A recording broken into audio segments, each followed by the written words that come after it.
Before me माझ्या भाषणाला सुरुवात करतो, मला काही माझा एक्सपिरियन्स शेअर करायचा आहे. आधी आय नो टाईम खूप कमी आहे, बट मी लवकर सांगतो. First of all I am very thankful to constitution committee, specially Shahid sir and त्यांचे ग्रुप मेंबर्स, ज्यांना प्लॅटफॉर्म आम्हाला प्रोव्हाइड करून दिला. अँड त्याच्यानंतर मी सती हायस्कूल यांचा पण खूप थँकफुल आहे की त्यांनी हा इव्हेंट खूप सुंदरपणे ऑर्गनाईज करून दिला. आणि त्याच्यानंतर म्हणजे सर्व participants, from bottom of my heart I am very thankful to all of them, ज्यांनी ह्या इव्हेंटमध्ये पार्टिसिपेट केला. आणि खरंच मला त्यांच्याकडून खूप काही शिकायला भेटलं. म्हणजे जेव्हा मी छोट्या मुलांना बघितलं किंवा माझ्यापेक्षा काही खूप मोठ्या एजने पण तिथे लोक होती, जितक्या कॉन्फिडेंटली स्टेजवरती येऊन बोलत होती, मला त्यांच्याकडे बघून खूप काही शिकायला भेटलं आणि खूप काही मला कळलं. So I am thankful to all of them. आणि आता मी माझ्या विषयाला स्टार्ट करतो. माझा विषय आहे की भारतातील संविधानासमोरील आव्हाने. बिफोर आई स्टार्ट, मला तुम्हाला सर्वांना एक प्रश्न विचारायचा आहे कि वो कौन सी चीज है जिसको हम देख तो सकते हैं मगर छू नहीं सकते. यही सवाल 1947 से पहले कक्षा के विद्यार्थियों से पूछा गया था. इस सवाल के जवाब में उन बच्चों ने अनेक उत्तर दिए थे. किसी बच्चे ने कहा कि मास्टर जी, वो आसमान है जिसको हम देख तो सकते हैं मगर छू नहीं सकते. तो किसी बच्चे ने कहा कि वो सूरज है जिसको हम देख तो सकते हैं मगर छू नहीं सकते. मगर उसी कक्षा के बाहर एक बच्चा खड़ा था जिसने कहा कि भले ही मैं प्यास से मर रहा हूं, मेरे सामने तालाब हो, लेकिन फिर भी मैं उस पानी को पी नहीं सकता क्योंकि मैं अछूत जाति का हूं. और वो अछूत जाति का बच्चा कोई और शख्स नहीं था बल्कि हमारे भारत के संविधान बनाने वाले डॉक्टर बाबा साहब भीमराव अंबेडकर जी थे. Greetings ladies and gentleman, honorable dignitaries on the dais, and my fellow participants, a very good evening to one and all present over here. Today I am standing before you to speak on a very uncomfortable truth. भारतातील संविधानासमोरील आव्हाने. We celebrate Republic Day with great slogans and flags, yet in the street justice has been sold, freedom has been ignored, and reality has been silenced. This is the harsh reality of our constitution. On 26 January 1950, our constitution promised us to give us fraternity, liberty, equity, justice. But look around.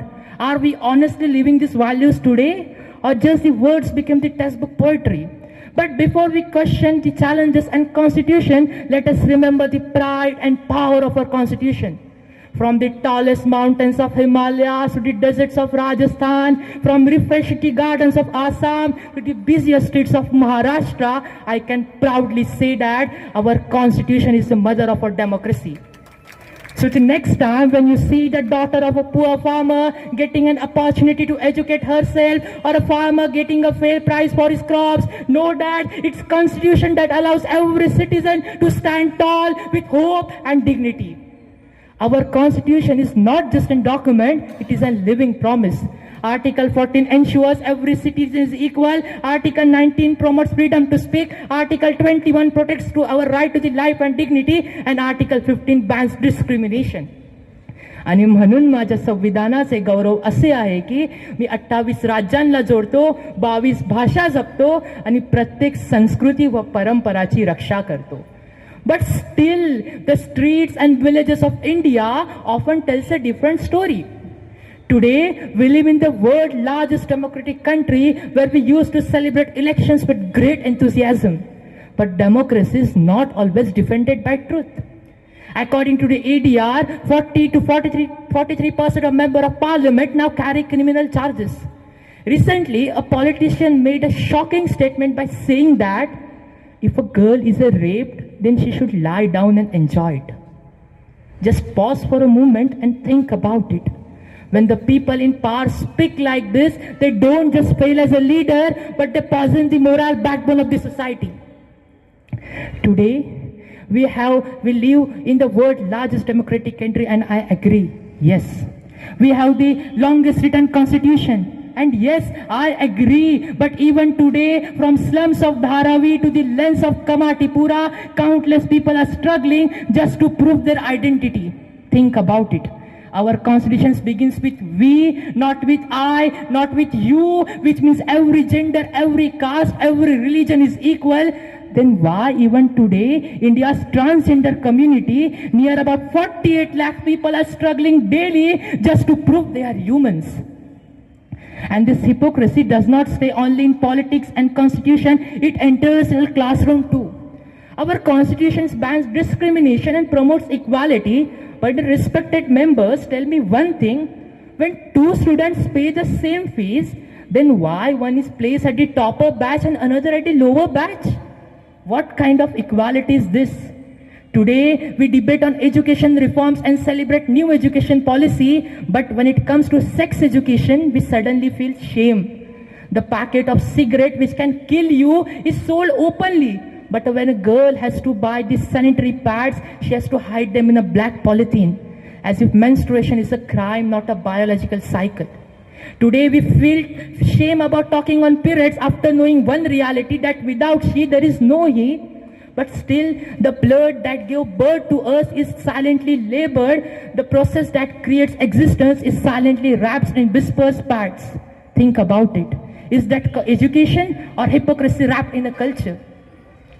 Today, we live in that country where this education, if divides our children, then corruption divides our entire future. Dr. APJ Abdul Kalam once rightly said that if you want to remove corruption from this nation, then send only two people to the jail. One who gives it and one who takes it. But look around. Are we honestly living these values today? No. Because in India, corruption is not just a crime, it has become culture. Every year, our finance minister Nirmala Sitharaman present huge budget, 1,000 crore spending on education, healthcare, infrastructure. But then where does all this money go?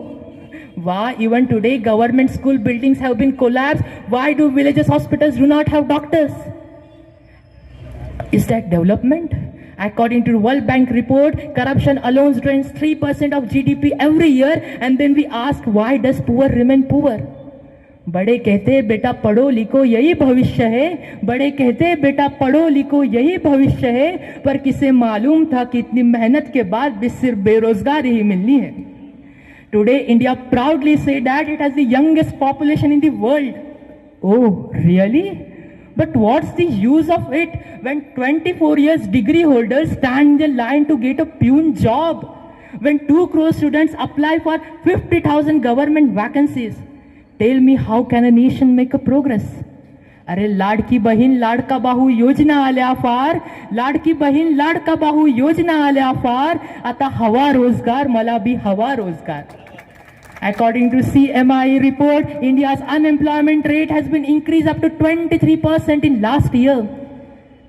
Today, no matter how many satellites we launch, a country cannot make progress when its youth is unemployed. We proudly talk about Digital India and Viksit Bharat, but this is the harsh reality. So I conclude with this: when 56% students silently from depression, when 60% students do not have access to the mental health, ask yourself, can a nation become a superpower? The answer is simple. The nation we are dreaming will only remain an imagination, and imagination alone has never changed the destiny of any country. So let us be very clear, no level of technology, no level of military strength can build a nation truly great if the power is more important than the voice of the people. In the end, I just want to say one line कि घर सजाने का तस्वुर रखते हो, घर सजाने का तस्वुर रखते हो, आओ पहले इस घर की मजबूत नींव रखी जाए. From dusk to dawn, this earth is all we own. Let's protect this earth as it is our own. Thank you so much.